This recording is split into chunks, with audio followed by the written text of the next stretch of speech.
Hi, Richard. Hello. We're back again. Thank you again. Um, Welcome. we're still amateurs at this, so we're still working out the kinks, how we want to do this. But I think today we want to kind of focus on some theories. Again, we like to we want to keep this about a half an hour so we don't lose our audience and so we don't, where these topics are pretty draining. So we thought we'd try to keep it at a half an hour. If it goes a little over or a little under, that's fine too. Um, and so, real quick, with us talking about theories, I just wanted to talk about a couple of things with the issue of theories because that's a hot topic button. You find this a lot, not only with Elisa's case, but with a lot of other cold cases. People just get fired up and they want to throw out, oh, I think this happened or I think this happened. And we know for the most part, people want to be helpful and want to kind of come out with their ideas. But a lot of times what people don't realize is it kind of is like a rabbit hole, and in this rabbit hole and in this vacuum, that's where a lot of room for the ugliness to start, right? The rumors, you know, people harassing people, going online, attacking families. And I speak from experience, and I've spoken to other families how harmful it can be to a family when people start attacking them on social media and accusing them as if they haven't already been traumatized enough. I mean, there's never ever any room to attack a family for whatever reason. There's just never any room for that. So and I think it's best to kind of leave it to the people either closest or the experts who really um, know about this. A lot of times people just kind of start throwing things out there and it becomes a cluster, as we have experienced. And once something is said or put out there, that seed, it just keeps rolling until the record is straight and set straight. So that's the reason I'm doing these, because I want to set the record straight. And I want to give give give the important players in this a voice to speak of what they've experienced, what their feelings are. And with that being said, Richard, thank you again for being a part of this. We appreciate it. Good to Um, be here. so last week we kind of talked a little bit about the case, and why don't you just go ahead and I guess we'll just play it by ear and you just kind of start where you'd like to start. We talked a little bit about the history and what you had done and the challenges that you'd had in the early 2000s. Why don't I'll just let you take off, pick it up and start where you'd like to start. Well, we've talked about wanting to go over theories of the case, and I think the place to start with that would be perhaps what the police were looking at. Um, and there was a lot of confusion. Um, I got into the case 20 years after it started, so I'm, sort of in a position of looking backward at what went on. And my window into that time and what the police did is a little bit narrow because we've never gotten full access to the police reports. Mhm. Um, there was an effort made to do that, and they've pretty much have kept the door closed on that. We have a few things, but we don't have the whole picture. And so putting it together is based on the memory of the family as well as press reports, um, and that's pretty much it. So and other people that we have spoken to. So having said that, the police got a hold of this case, and it was kind of messed up from the start because simply because um, the officer that took the report on Sunday night was just some guy on duty, and he didn't report it to the right channels. And so it really didn't begin to be investigated until the following morning. And so some valuable time was lost. And as we know from um, from investigating missing persons cases, that the first 3 hours basically are critical, and that if you can't um, find the person or at least have some strong lead within the first 3 hours, the chances of a successful resolution drop dramatically. Mhm. So that's what we know from statistics and looking at these things. But be that as it may, um, the cops got involved the next day. They did a search, and in terms of sort of theories, they they concluded pretty quickly. I think that she was abducted Mhm. by someone. Um, Whether, and that term abduction can mean that she perhaps went with somebody willingly or went to somebody's house, but then at some point um, she was taken against her will and disappeared. Uh, there's no evidence that she ever was able to try to contact the family or at anything like that, which suggests that she was never in a situation where she was able to communicate freely or get any kind of word out. So there was nothing like that. There were dogs brought in, sniffing dogs brought in within a couple of days, and not right away, but within a couple of days, and apparently, based on what we know of that, they were able to pick up her scent and follow it down Goodnight Avenue until they got roughly to the area around not Keyburger, a little past Keyburger, Mhm. but the other school. You can help me out here. Falk Elementary, so it would have been Yeah, at Falk eight, Elementary. about Yeah, the intersection of 8th Street and Goodnight Avenue where her scent right. was Correct. stopped. Correct. And so um, in one of the dog handlers commented that, and we do know this from an entry that was made in a police report, a comment that was made that, and this may have been in the press also, that the handler said that he believed that she got into a car at that point where the scent was lost. So Mhm. that would have been the area around Goodnight Avenue and 8th Mhm. Street. Um, so we have that. We have um, a couple of different witnesses who said that they did see her walking down Goodnight Avenue um, between the time she left the house and got to the school. Nothing past that. So there are no eyewitnesses that saw her um, anywhere near Debbie's house, where supposedly she was going on 11th Street, um, and nothing outside of that area. Uh, they will, and we can talk about this later, but when we get to the 2016 incident, of course, there were suggestions made that she never left the house. Mhm. Um, that, however, that is refuted by other evidence, um, namely the scent dogs and namely eyewitnesses, Mhm. and the fact that the cops were in and out of that house constantly in that frenetic period from the time she was reported missing um, over the next couple of weeks.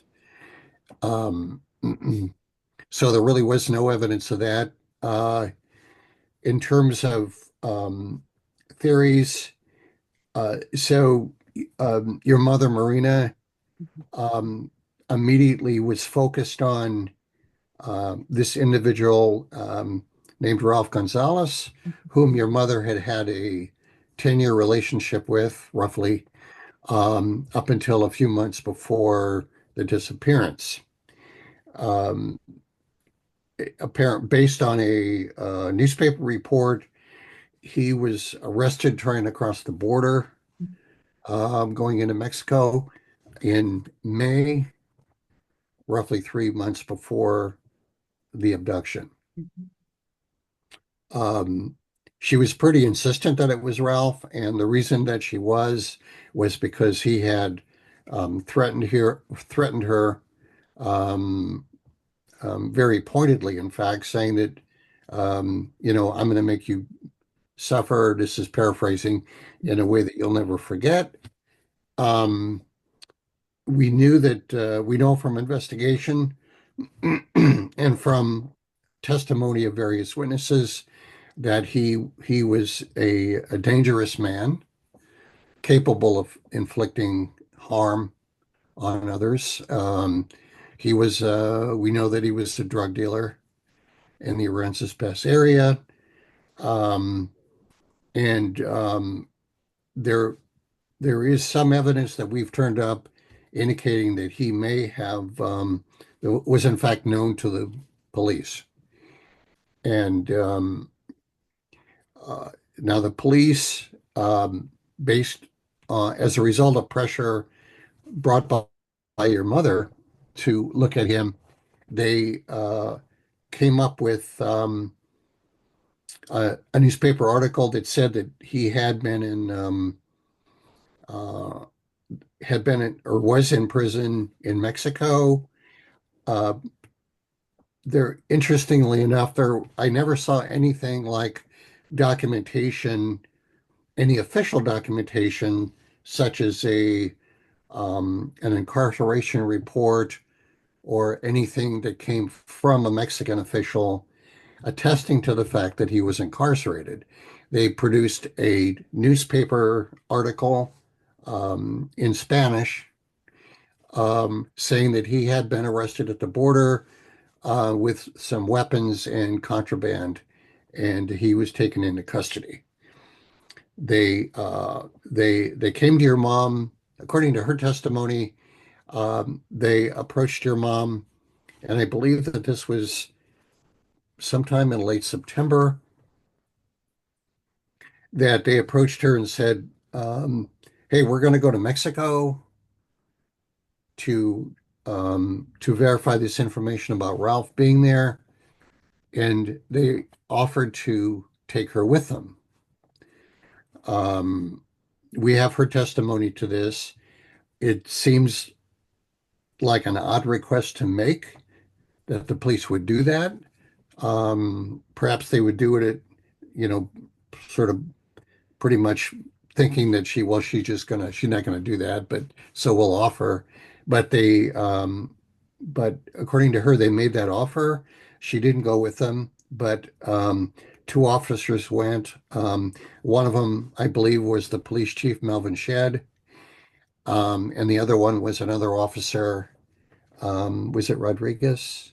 I think it You was, and that it's not fresh on my head who it was. Yeah, And um, I'll be talking to Linda.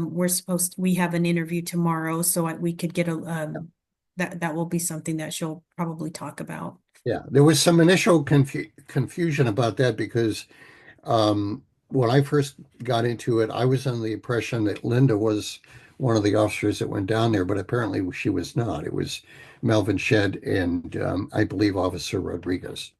And supposedly they drove down to this prison, and at least one, if not both of the officers, actually physically saw him and said that he was had lost a lot of weight, was like sort of sickly looking, maybe anemic looking, and was in not good shape. Um, so so they came back from that trip and went to your mother, again, according to Marina, and told her, yes, we checked, and in fact, he was in prison, and we have since been told when we were there last summer, we were told by again by we were told by the chief that well, it wasn't Ralph because Ralph was in prison. Mhm. Now, uh, I have uh, seen documents that were part of the police file, some heavily redacted documents that indicate to me that, in fact, um, months after they made that trip down there, um, number one, there were several different reports that, in fact, Ralph had been seen in the Aransas Pass area um, in once in this a report once in the summer of 1989, and then a report that I believe was in January of 1990 that he had been seen in Aransas Pass. And in fact, you and your mother have both said that, in fact, you saw him in Aransas Pass within a short time prior to her disappearance. And I have interviewed at least one other person who told me that Ralph was in Arenzas Pass. They saw him in Arenzas Pass um, that summer before Elisa's disappearance and after he was supposedly in prison. Now, from the perspective of an investigator, it's important to note that the nature of Ralph and the nature of the threat itself. So Ralph was the relationship had been kind of an unusual one in that it wasn't sort of a normal girlfriend boyfriend relationship. This was a guy who was um, it was involved during that whole time in criminal activity, and he was going from place to place, hopping from place to place with no real um, sort of home base, as it were. He would be at your mom's house for a while, and then he would be at somebody else's house, and was behaving in a way that suggested that he was doing things that he didn't want people to know what he was doing, and didn't want to be tracked, and so forth. He was laying low, keep trying to keep under the radar. Yes, So that yeah, so that I'm sorry. that sort of describes sort of the lifestyle that he led. And and the second point I want to make is that um, it was a volatile relationship in which there was assaultive behavior. Mhm. Um, there was uh, the not only Marina but the children were um, made to fear him, and and he was abusing them in various ways. So it was a relationship like that. And so that sort of is the backdrop to this threat that was made when she broke up with him, because it was he was one of these kind of people who, well, you don't break up with me, I break up with you. It's not your choice, it's my choice. Mhm. And so he sort of had this, and there is some indication from his other interactions with the police, and in fact, he had perhaps a hatred of women, Mhm. and it had a history of being insultive toward them. Um, and they were in his first criminal activity. There has been testimony about things that he has supposedly done, criminal things that he's done that I'm not going to go into, but anyway, in any event, this threat that was made um, was one that certainly should not have been taken lightly. Mhm. We know, in fact, that your mother had, on more than one occasion, called the police because um, because um, Ralph had threatened her and the family and injured her, and I believe on one occasion broke her arm. Mhm. Mhm. And and so this threat, she took this threat very seriously, even if the police didn't, because we know from doing requesting criminal records, there's no record of her, and of them, in fact, responding to or recording any of the threats that he made against her. There, there, So, there was I'm only well, we found a couple of records, but there was only one record of Ralph actually being arrested after my mom called the police because he was beating her. That's So right. And he was arrested at her home, right? On that occasion, I or I can't some, remember if he ran and they caught him or if they came to the okay, house, but they arrested him. And then okay, there was also a protective order that she had. We talked about the protective order that she was filing shortly before we left to Idaho because she had seen him in town, and that was, of course, right, after Elisa disappeared. So we did see that she applied for a protective order. I think 1993, but then we ended up coming. She was so scared we ended up just leaving town. Um, yeah. And and right. and something that you had pointed out, that's something that I try to explain to people about Ralph.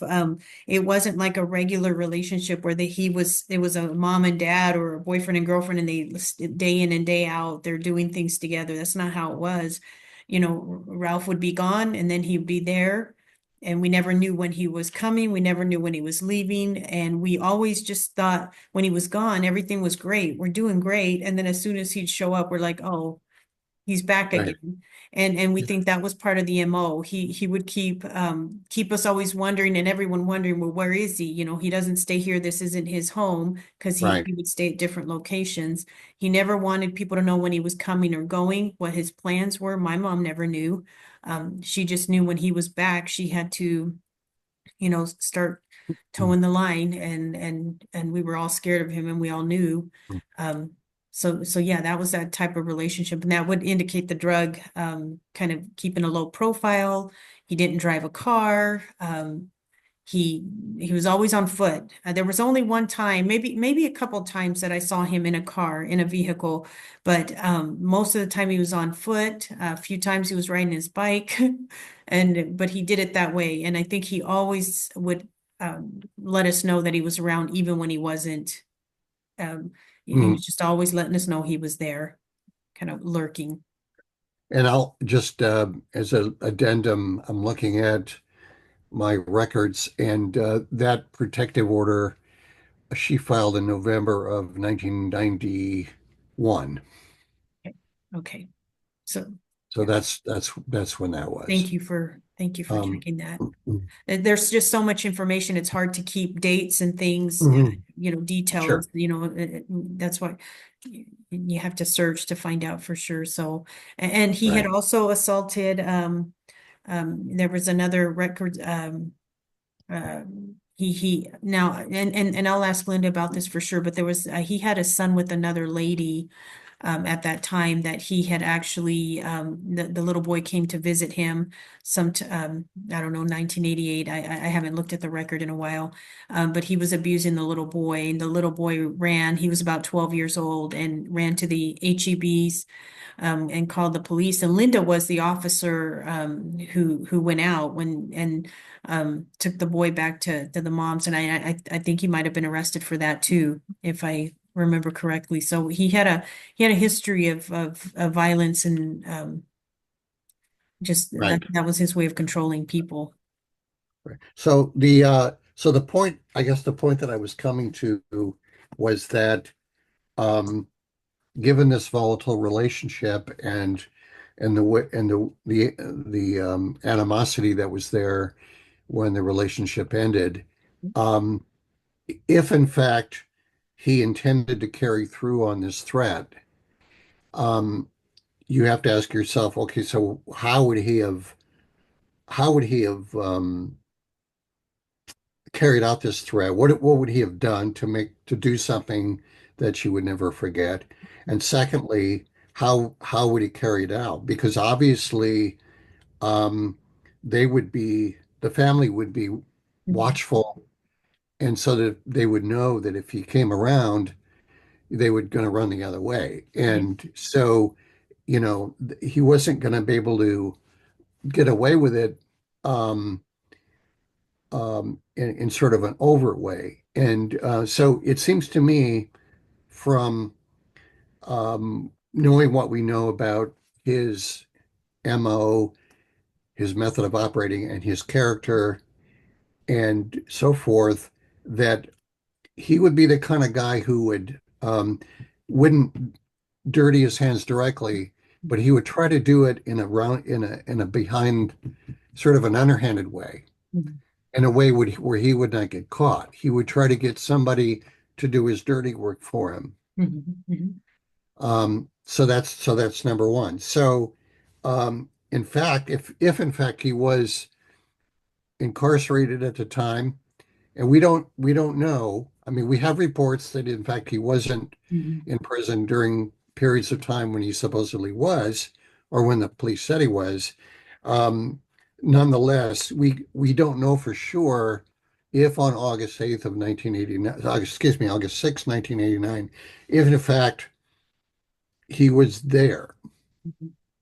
Um, but we also don't really have any verification that he was in prison either. But in fact, he certainly could have had somebody else did it. But if he was in prison, uh, that to me seems like would have given him an ideal alibi to say that, well, it wasn't me, I was in prison. Mhm. Yep. And here was a guy that was picked up um, crossing the border with his contraband on him and so forth. He had a brother who we believe was a prison guard of some kind or had some kind of a connection. He had connections down there. We know from other testimony that he frequently went back and forth between the United States and Mexico across the border. He would have known the border intimately, Mhm. could have gone back and forth anytime he wanted to. Right. So all of those times, um, and he was already, we was like 50 years old or something, Mhm. 40s. Mhm. 40s. He in the dozens of times that because he had family down there, Mhm. in the dozens of times he must have gone back and forth between the border, it seems interesting to me. It's interesting to me they would have been arrested 3 months before Elisa's abduction and then his name's in the paper, and then suddenly he's got this alibi. Mhm. Um, that just seems odd to me. Yeah. There's just there's a lot that was going on at that time in our lives and with Ralph. So, yeah, so I guess to kind of wrap it up with Ralph, my thought is that um, he he should have been sort of the prime suspect to begin with, and and in the conversations I've had um, with folks over the years, um, I'm not sure that he was sufficiently focused on, and I, again, I'm trying to dispel this notion um, that he should have been dismissed as a suspect just because he was in prison. And again, I'm not convinced he was in prison on August 6th, but whether he was or was not, I don't think that in itself should exclude him as a suspect for the reasons that I've stated. I think he could have, like I say, I think it would have been his style to, in fact, find another way to hurt your mother without directly involving himself. Mhm. Now, I know that based on the threat, I think the fear was centered on Alex because Alex, was Ralph's son, and the thinking was, well, if he's going to get to me, he's going to come after Alex because he wants, he's going to take him to Mexico. And the interesting thing about that is that he never seemed to show any interest in wanting to keep Alex. Am I wrong? Am I right about that? Or Well, because the reason for that is because Ralph wasn't about, it was all about how he could hurt someone the most. And he wasn't a family guy that, I mean, I guess he loved Alex in his own way, but he was a sociopath, and the best way to hurt my mom the most is you have Elisa, who's her translator, who helps her with everything, and Mhm, who's been with her the whole journey from Nicaragua, speaks no English, and she comes here.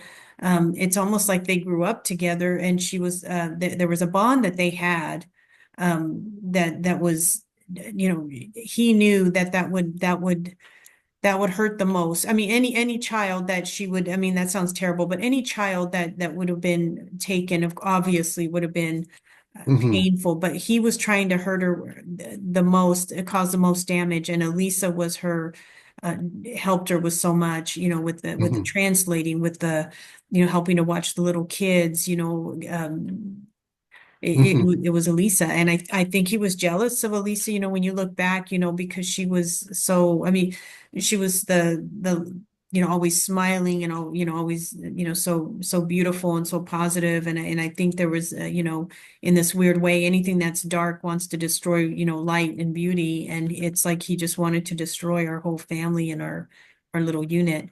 And yeah, that is interesting, that you would have thought he would have come more after Alex, but yeah, that whole months leading up to this, we knew we were being watched and we were being followed, and there were times that anywhere Alex went, we were to be with Alex, whether it was Elisa, me, Tony, or all of us. We always had to be with Alex. And there were times that Elisa, the neighbor lady, had called or said she was at home, and Elisa came with Alex, and they asked her, can we just hide? Can we hide in your house? And Alex said to her, my dad's trying to kidnap us or trying to take us.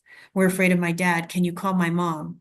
And so she called my mom, and my mom came over and grabbed, Elisa and Alex, and brought them home. But that whole summer, there was just some weird things happening. We knew we were hyper alert and on guard, and we knew that if we saw Ralph, we all automatically knew we're to run the other way. That was just an understanding. There was no ifs, ands, or buts about it. And if my mom didn't trust you, then we didn't trust you. And we knew Ralph was dangerous and mean and scary. And so I can't tell you how many times we'd see him and we'd scoop up Alex and get on our bikes or run, just to get back home. And mhm, so yeah, we didn't underestimate him. He was, yeah, very dangerous. And um, yeah. right. So, and so I mean, to take that theory one step further, then, um, if in fact he was planning to do something, then the theory would be, I would say that he would find someone, some Confederate that he could get to or coerce or cajole or offer something to in return, um, to and someone that he knew Elisa would trust that Mhm. could get close to her, find some way to lure her Yes. to where she could be taken. Yes. And then the presumption would be that she would. So what would the worst thing that can happen? Well, you could say, well, they just kill her, but there's there's worse things than that because someone is killed, and it's horrible even talking about this, but someone is killed, and then they're mourned, and then time passes, and but if someone's missing Mhm. and you never know what happens to them, that you could argue that that's worse Mhm. if you're going to hurt somebody because they never forget. I mean, Mhm. it's every day where is she? Where is she? How come she's not coming home? What happened to Mhm. her? Mhm. And that is the fear never leaves you then, Mhm. right? Mhm. I mean, somebody passes away, you mourn them, but there's no fear. Yeah.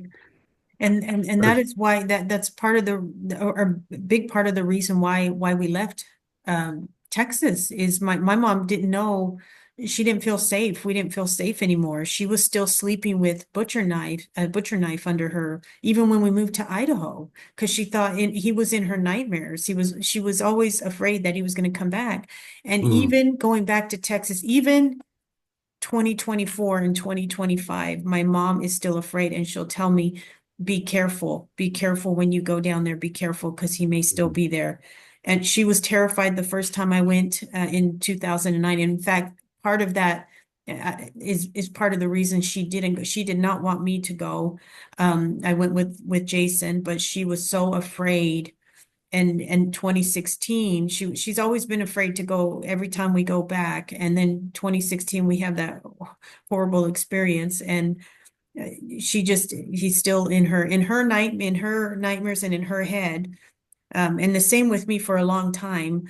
I'm still 5 years old and we're being abused. And my mom's still um, 1989 being beat and traumatized by this man. So it's some pretty yeah. PTSD that just doesn't go away overnight. Takes years to yeah. And so we've explored this theory that that Ralph found a way to have her taken Mhm. and been perhaps even likely taken to Mexico and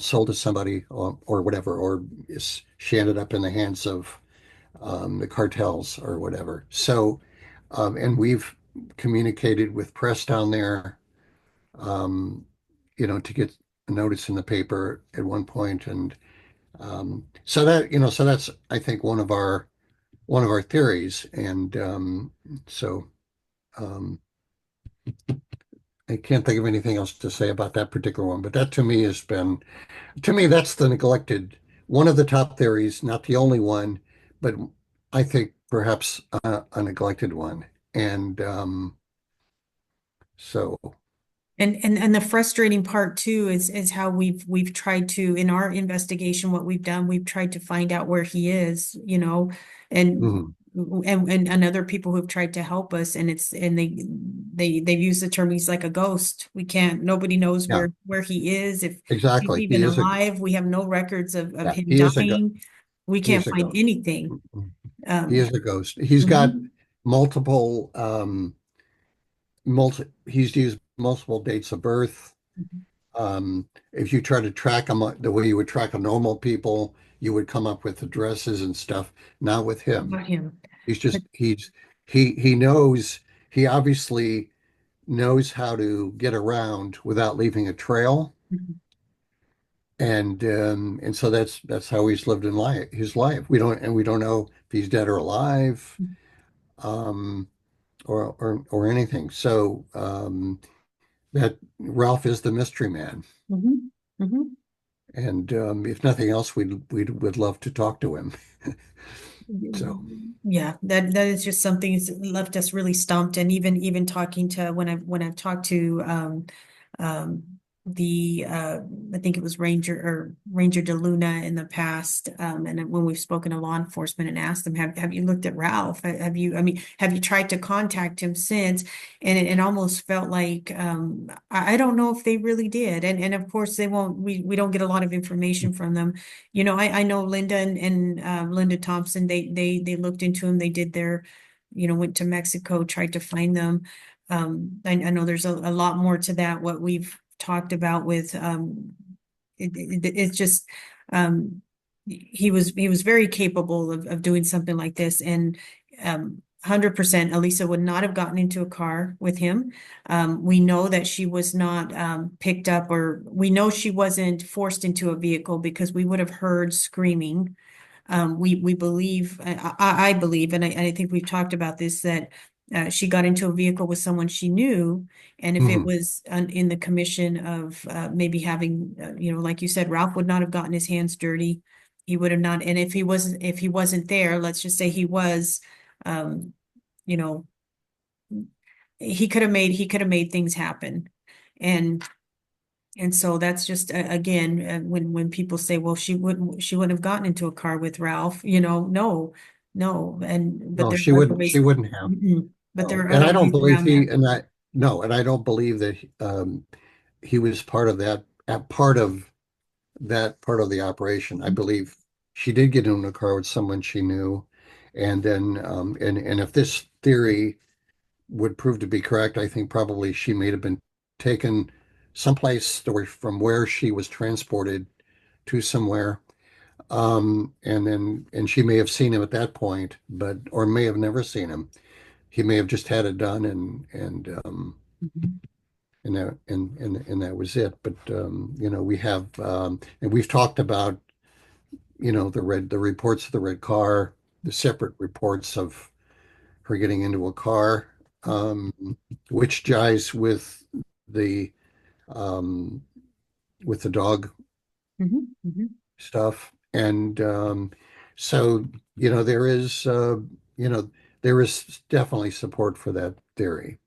Yes, yes, and I heard somebody had mentioned, Debbie Green had mentioned that she thinks the dogs, and a couple other people too, that there might be a mistake where Elisa walked that path every day, so the dogs would have picked up her scent because she walked that path every day. But then Mhm. why did I think Clementine's her name. Why did Clementine stop? Why did she stop in that spot right there on the intersection of 8th and Keyberger?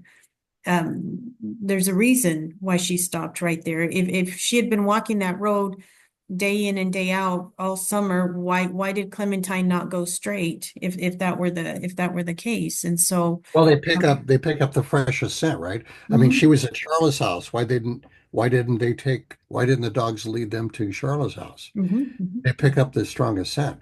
Yep, yep.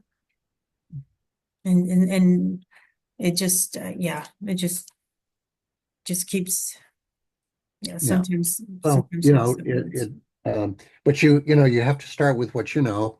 Mhm, And uh, so, you know, in fact, she could have got into a car with someone, and it could have been totally unrelated to Ralph. mhm. True, true. So that's sort of this different theories. You can throw out different theories, but you have to go with what you know. You have to go where the evidence leads you. You don't say, well, this is what happened, and then you try to make the evidence fit what you Mhm. think happened. You go where the evidence leads you, And so. and this is what we've talked about several times is we in depth of how this is the most likely when we talk about the things that Ralph had done, the threatening, when you have someone violent Mhm. like that, when you have someone threatening people, and when you see someone that's capable of other things, there were other nefarious things. I mean, everybody knew who he was in that town, and people feared him. And there were people that would tell my mom, what are you doing with that man? If they when people who were helping my mom, who would say if they knew that I was helping you, that we were helping you, they'd come after my family, they'd destroy my everything, and they'd kill me. So people were afraid of him and He his was a bad cohorts guy. in the town, Yeah. very afraid of him. And so she knew, and there was a point that there was just a distinct point where she knew this was more than just, she knew that she was in danger and that he was capable of killing her. And there were several times that he tried, but the funny thing is he would do some things himself, but when he had his friend Fred, I think I told you about Fred in the Mhm. who had attacked my mom. She was in the back seat with me and Alex, and he had started just trying to stab her, and that's when she took off, and all of us ran to the gas station, and that's where they told her, we can't. They didn't want to call the police. They didn't want to get involved. And she's lucky. I just feel like she must have had some guardian angels looking over her all those years, how she didn't end up dead because he would take her to different places, under the harbor, different creepy places far away, desolated, and Mhm. tell her that he can just get rid of her, dispose of her body, and nobody would ever find her, and nobody would care to come asking or looking for her. And so these are real threats, and so it's we're not. I mean, I just can't stress enough how bad it was, with Ralph. And so thank you again for listening and delving into this, Richard. I know this is yeah, sometimes hard to talk about but Yeah, sometimes it's necessary to bring it up, and you seem to have you know a good picture of what was happening at the time. Um, yeah. And I know Tony talked to you a lot about it too. Yeah. Tony. Yep. Yeah.